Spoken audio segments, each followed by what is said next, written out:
মৃত্যুদণ্ড। আর আমার দেশে কি রেপিস্টদের কি শাস্তি? ফুলের মালা আর এমএলএমপির টিকিট। লজ্জা লাগছে বলতে?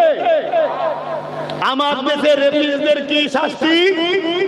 যদি কেস চলে কোটি কোটি টাকা কোর্টে লাগিয়ে উকিল ফিট করে তাকে জামিন করার জন্য চেষ্টা করছে, তারা আবার ইসলামের বিরুদ্ধে মুখ লাগে। আপনারা জানেন, আমি নাম ধরে বলছি, রাজনীতি করছেন করকে যান, আমার দিনের উপরে যদি আঘাত দেন মনে রাখবেন চেঙ্গিস খানের নাম ভুলিয়ে দিয়েছি আমরা, হালাকু খানকে মিটিয়ে দিয়েছি আমরা, সাদ্দাতকে মিটিয়ে দিয়েছি আমরা, ফিরাউনকে মিটিয়ে দিয়েছি আমরা, নমরুদকে মিটিয়েছি আমরা, চেঙ্গিস খানকে মিটিয়েছি আমরা। বুশেরও নাম নিশানা মিটে গেছে। আল্লাহ এসো না, এমন সাইড হবে দিশেহারা হয়ে যাবে, কোনটা বাপ কোনটা কে চিনতে পারবে না। ঠিক না বেঠে?